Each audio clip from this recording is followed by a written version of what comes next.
I mean, we touched on this a little bit, but like, does it affect your thought process for the Browns, your outlook for the Browns very much at all that they finally made the move that they'd sort of been talked about doing like basically all off season? Nope. Yeah. Not to make it short. I mean, we expected Jacoby Brissett to start if and when Watson was suspended, and that's still what's going to happen. Yeah. I wasn't one of the people that thought like, oh, they can mend fences with Baker and he's going to start for them. That just I just wasn't in that camp. So I would imagine for the people that were, then yeah, it might affect, your thought process on what would happen for the Browns this year.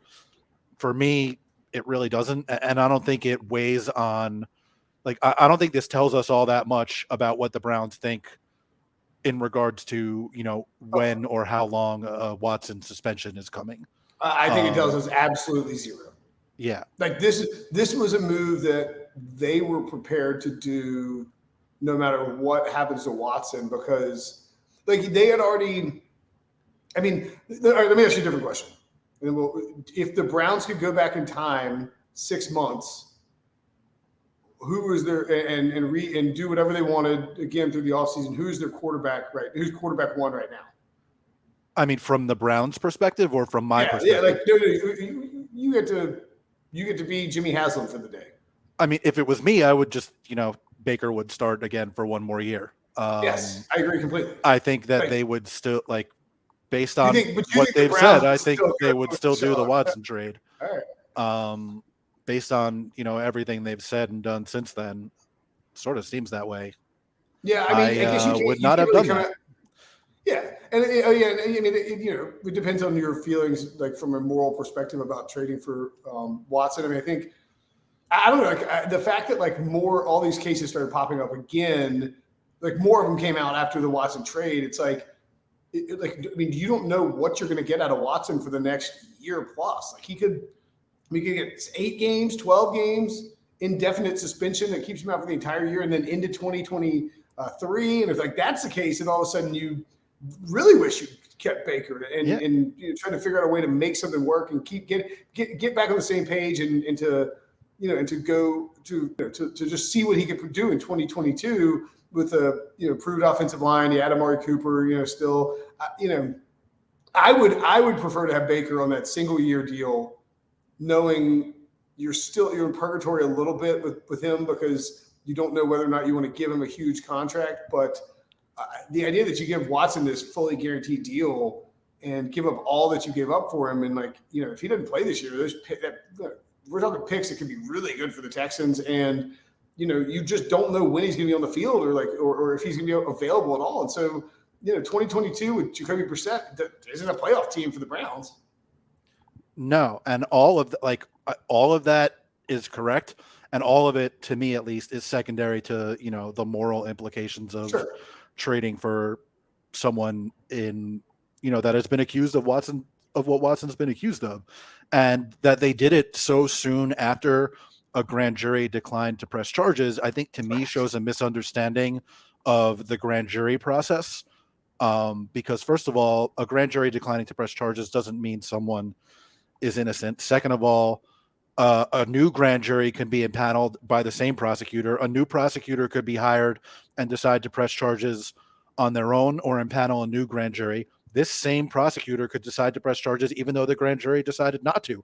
New cases can come out and a grand jury can be impaneled based on those cases, or they could decide to press charges independent of a grand jury.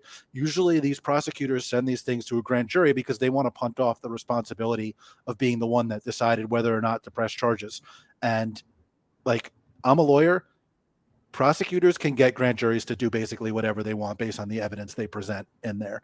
And a lot of times they'll present evidence that, is not sufficient to press charges because they don't want to be the guy that screwed up the Deshaun Watson case or whatever it is. Or the guy who brings, or you're like, man, we're hearing there's more stuff out there. We don't want to be the guy that, you go to the grand jury now, you get the, you press the charges now and it turns out there's more charges. Right. All of which is to say, basically, they did this right after a grand jury declined to press charges, despite. Remember Schefter had that tweet or whatever. It's God. Now this day in court. But basically, despite that, he's not out of criminal legal jeopardy, in a definitive sense.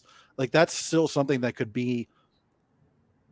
happen in the future. And that's, independent of all the civil cases that have been filed. Some of those have obviously been settled at this point. I believe 4 of them are still remaining. And, other people have come out and talked about, their experiences with him since then, and not either filed a civil case or criminal charges against him. Those people could still decide to do that in the future. And, I don't get it I understand their thinking. Like, there's basically their calculus is, we don't care. He's going to help us win a Super Bowl.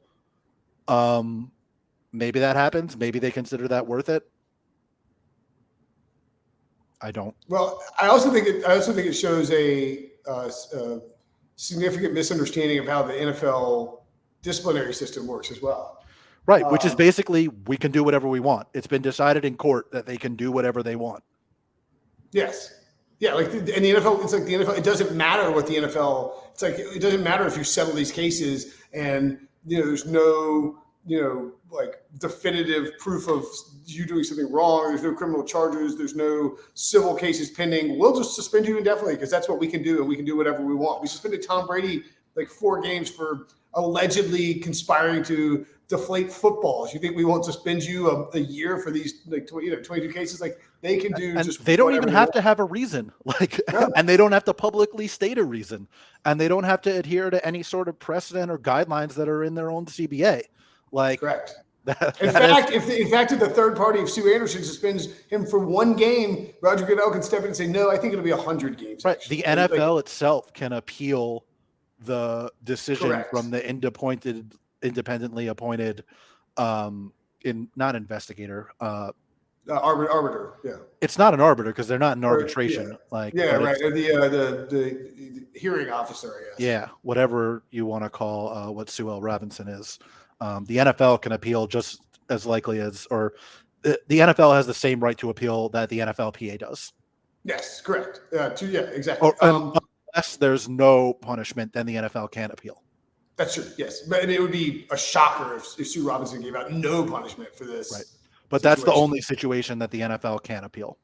All right. So you and I both kind of agree that this matters a great deal for the Panthers, and matters very little for the Browns in so much as like they were going to play DESHAUN as much as he's eligible this year, and Jacoby Brissett was going to play the rest of the games, and that they knew that Baker wanted out. They knew that they were going to move on from Baker. I do think that from a Cleveland perspective, I would guess that Carolina came to them too with this and was like, look, we tried to do something during the draft. It didn't work out. This is our final. We will do something to get Baker, but it has to happen before training camp. And here's as far as we're going the financials. And Cleveland was like, all right, if we don't do this now, there's a chance we just have to cut him and eat the $18 million. Yeah, I mean, it's either that or Cleveland set a price that Carolina was now willing to meet. Like, it's either Carolina said, this is our best and final offer, or Cleveland had this price set for a while and Carolina was finally willing to meet it. Yeah, and actually that seems more likely that David Tepper's like, all right, because I've been saying that for weeks. It was like David Tepper is going to look at this quarterback room, and Matt Rule is going to look at the quarterback room and realize, like, we are screwed this year, and there's only one out left on the table. Like, we have to go get Baker and see if Baker can be a big enough upgrade. And I think he can be. I think there are definitely question marks. I think it'll push Sam Darnold a little bit. Maybe 2 guys from the 1 and 3 overall in the 2018 class. Like, I'm not saying it'll work out for him, but at least I think it'll be like it'll motivate. I think both guys should be sufficiently motivated, knowing that they are going into a contract season with a last chance to prove yourself. And like, if Sam Darnold wants to have any prayer of putting good film on, putting good tape out there, he has to go out and play his ass off in training camp in the preseason, beat out Baker. And if that doesn't happen, then Baker's going to get a chance to redeem himself. And it starts with week 1 against his old team, which is just spicy as hell.